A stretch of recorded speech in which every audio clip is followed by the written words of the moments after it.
wake up, it's time to be free. Wake up, was blind, now I see. Wake up, it's time to be me. Wake up, my mind is the key.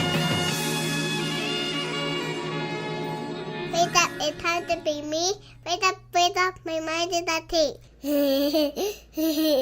Hey everyone, it's Jullien Gordon here, and I want to welcome you to the Daily Jules. And today we're going to be talking about how to move and motivate friends. On the Daily Jules, every day I drop nuggets of wisdom to help you actually move closer and closer to freedom. And today we have an amazing question from Terrence, who is curious about how to motivate close friends and family to move and think in the way that he moves and thinks. And this is a really challenging one because, friends and family, they know the old version of us. They don't know the new version. They don't know who we are becoming, right? I'm sure if you go around your mom, she still feeds you your favorite meal from when you were a kid, and your bedroom at home hasn't changed. And a lot of times, friends and family, they know the old version of who we are. And so we're trying to push them and bring them up to where we are to share this new awareness. And there's resistance, especially when it's people who are older, like parents or uncles and aunts and people of that nature. They're like, who are you to be educating or telling me what to do? And it can be really frustrating when you're trying to put them up on something new that can actually help them, right? But oftentimes we get stuck in our old ways and old patterns. And I think with existing relationships, we have a lot of nostalgia. Right? We want to do, even as we age, we want to do the same things that we did with people when we were in high school or when we were younger. And so this is a challenge when you're trying to, when you are actually growing and you want them to grow with you. And the reason we want people to grow with us is because we don't want to leave the people that we started with behind, right? And sometimes that is the case. So, Terrence, I want to share with you really how I think about friendships now. And it's really tough that, sometimes to ride, you got to let some people go.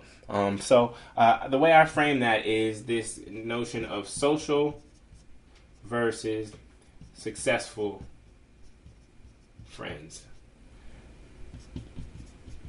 Right? In life, we got a whole bunch of social friends, right? Our bucket of social friends is full. We live in this age of social media where everybody's called a friend. You get a new Facebook friend from yesterday, and we call them a friend, and we have a friend from 20 years ago, and we still call them a friend. So how is it that somebody that we've known for 20 years and somebody that we just met yesterday on Facebook, we call them both friends? So we have tons of people in this bucket, but when it comes to our successful friends, that bucket is usually small. And I want to share some of the distinctions and differences between a social friend and a successful friend.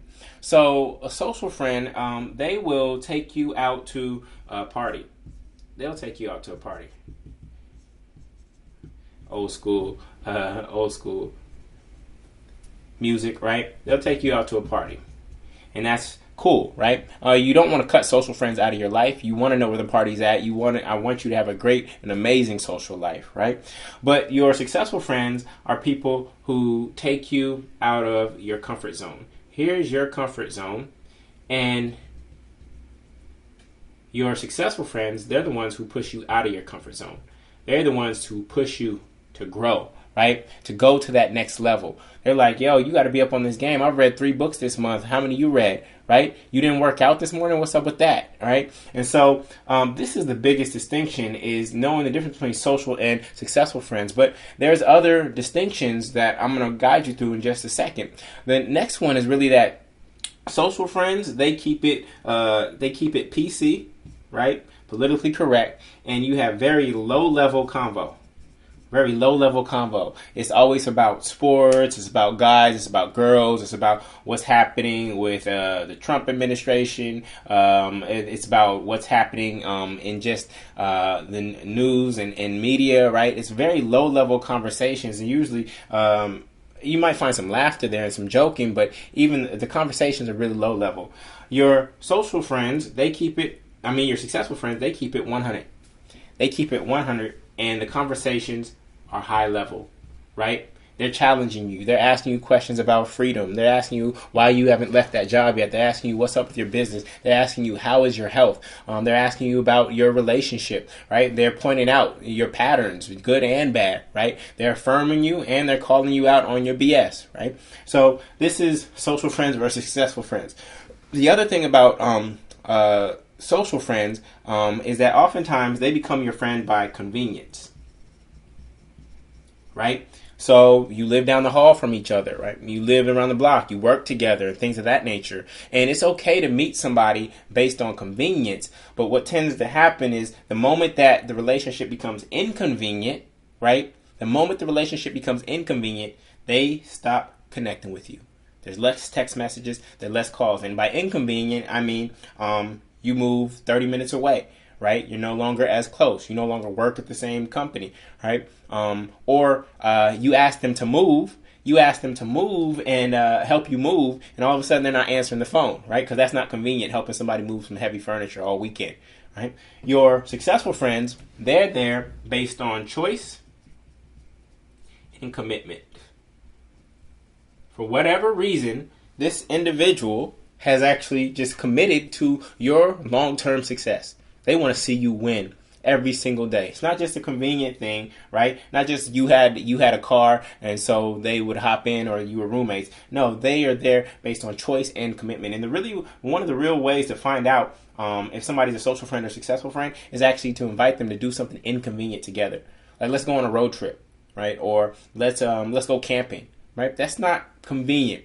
Right? And when you see who says yes and steps up because they actually just want to be with you, right? I'm talking about not just romantic partners. I'm talking about people who are also going to push you, and that could be any gender, right? This is one of the big distinctions. The other thing that I was alluding to earlier about social friends is they like who you are now, right? Like attracts like, and birds of a feather flock together. And so based on who you are and the level of vibration and consciousness you had at a particular moment, what happens is you start attracting people who think in the same way. But your successful friends, they not only like who you are, they are really in love with who you're becoming. They are excited and inspired by your visions and the bold actions that you're taking to live out your visions. And this is who you need around you, right? Because otherwise, if you stay here, you just end up staying the same. There's no new thought energy coming in, and you just end up living out the same cycles and the same nostalgic patterns. I'm nothing against nostalgia, right? And my friends and I will go to some of the old burger joint, even though we don't eat as much red meat. When we connect back in home, we'll go to some of the same burger joints that we went to just because of the nostalgia of it, right? And we'll reference old jokes and things that we don't normally do in our today's conversation, but just to go back to nostalgia. But we can't stay there. We have to move here. For Terrence, you may not find you may find it difficult to continue to influence people who are extremely close to you. Like, I don't try to coach my little brothers, right? I do not try to coach my wife. If they rub off of, if they're influenced by how I'm showing up, right? And I'm also influenced by them. If they're influenced, then great. But I'm not intentionally trying to move people who are too close to me, because oftentimes you'll be faced with conflict and resistance. So that's kind of how I approach it, and I just look for people like this. And where do you find successful friends? You find them in Starbucks at 6 a.m. on a laptop. You find them at conferences that you actually paid to go to, right? Because the fact that you paid to go to that conference, you traveled, you took off work, or you took off a couple of days to focus on this, that's just a signal. Anybody who's paying to actively go to a conference or take an online class or anything like that, it's a signal that that person is really, really committed to success, right?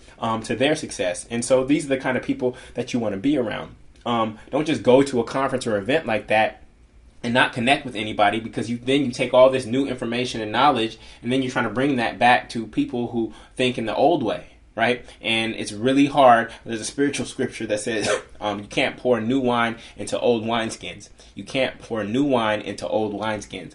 And so this is how I think about friendships. And you want to connect with more people who you consider successful friends, people who are smarter than you, right? The late great Jim Rohn said, if you were the average of the 5 people you spend the most time with, so you actually want to be the dumbest in your crew, right? Not just to stay there, but because you surrounded yourself with people who are higher than you. Actually, let me change that. You want to surround yourself with people who are strong in your areas of weakness, right? So let's just say you are great at this particular, let's say there's 5 ingredients needed to be successful. You're strong at one. If you know you're weaker in the others, you want to surround yourself with people who are A+ in those other areas, right? So nobody's necessarily smarter as a whole than you, right? Everybody's not smarter as a whole than you, but everybody is bringing something that kind of, what is it, Transformers, when they make Megatron, when they come together? That's the power of a mastermind. This is why I believe so powerfully in masterminds.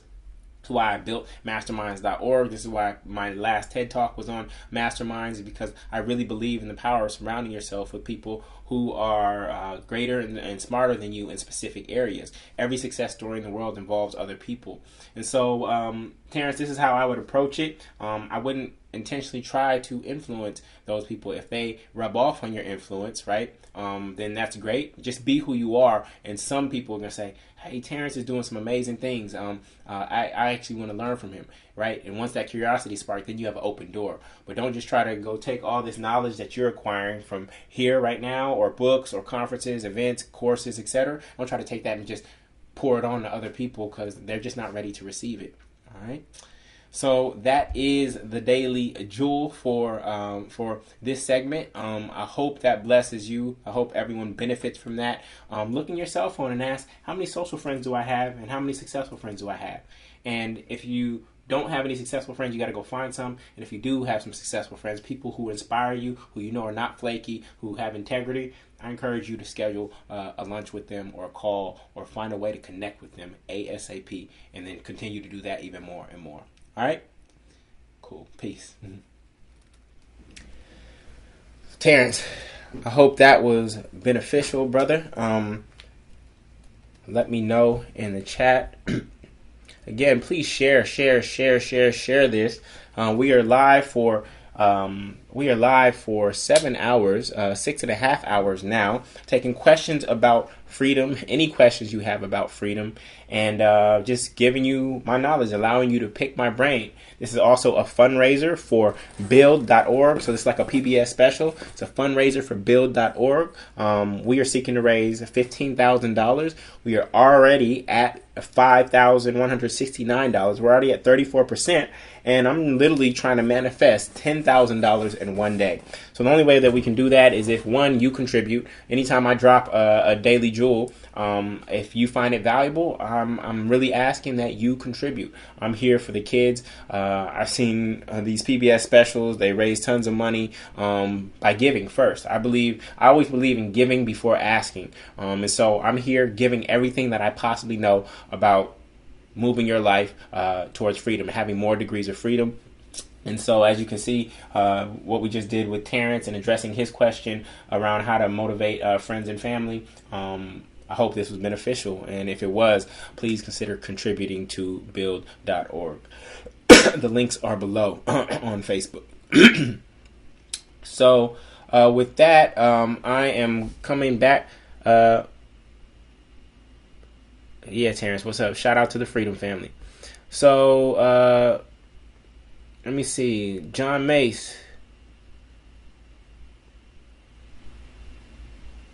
Great, John. Good stuff, man. Consistency is really powerful. Great. So Angela said, this just really helped me understand on another level why people who thought were my friends disappeared, as if I made a decision to chase my own development and success. Yep. Like pigeons can't fly with eagles, right? They can't even they can't go that high, right? A Boeing 737 can't fly as high as NASA. So, sometimes as you are elevating, you got to let people go. I hope these mindsets, metaphors, and methodologies blessed you. If you desire more freedom, go to getfreenow.com to subscribe to the show on iTunes, YouTube, or Facebook, and get 4 of my best courses in the Freedom School for 100% free.